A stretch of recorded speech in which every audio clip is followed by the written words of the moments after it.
உன்கிட்ட ஒரு கேள்வி, பொண்ணா பிறந்தது வரமா இல்லை சாபமாக்கா? சாபம்லாம் கிடையாது, வரம் தான். எப்படி சொல்கிற? என்ன பிறந்தவர் தான் ஆணையும் பெற்றுக்கிறோம் பொண்ணையும் பெற்றுக்கிறோம், ஒரு உலகமே உருவாகுது. பொண்ணு இல்லாமல் என்ன பண்ண முடியும்?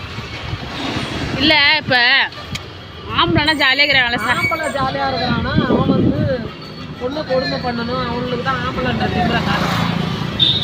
எல்லா ஆம்பளையும் கொடுமைப்படுத்துறாங்களா இல்லை ஒரு சில ஆம்பளை மட்டும்தாங்க? எல்லா ஆம்பளையெல்லாம் கிடையாது, எங்கேயோ ஒருத்தவன் தான் பொம்பளையோட அருமை தெரியாதவன் தான் செய்கிறான். பொம்பளையோட அருமை தெரிஞ்சவன் அருமையாக வச்சுட்டு கொடுக்க பண்ணுறான், பொண்ணை மதிக்கிறான். எல்லாத்தையும் தான் குறை சொல்ல முடியும். சரி, வேலைக்கு போகிறவங்க பொம்பளைங்களாம் பாவமா இல்லை வீட்டில் இருக்கிறவங்க பாவமா? வேலைக்கு போகிற பொம்பளைங்க தான் பாவம் கிடையாது, ஜாலியாக போய் அவங்க என்ஜாய் பண்ணுறாங்க. வீட்டில் இருக்கிற வீட்டில் உள்ளவங்க தான் பாவம். எப்படி சொல்கிறக்கா?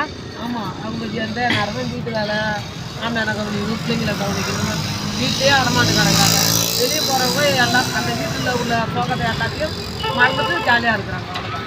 ஆனால் அங்கேயும் போனால் நிறைய சுச்சுவேஷன் இருக்குல்ல, அங்கே திட்டுவாங்க, நம்ம மேலே இருக்கிறவங்க. அந்த தப்பை நாம் தான் தடுக்கணும், அதை நாம் ஏற்றுக்கக்கூடாது. அந்த தப்பை நாம் ஏற்றுக்கினா தான் நம்ம மேலே தப்பு. சரி, அது புரியுது. இப்போ அவங்க வீட்டையும் பார்த்துக்கிட்டு வேலையும் பார்த்துட்டு கஷ்டப்படுறாங்க, அதுதானே? அதெல்லாம் எங்கேயா இருந்தாலும் கஷ்டம்தான். வெளியே போய் வேலை பார்க்கும்போது நாம் வந்து கஷ்டத்தெல்லாம் மறந்துட்டு ஜாலியாக இருக்கும்.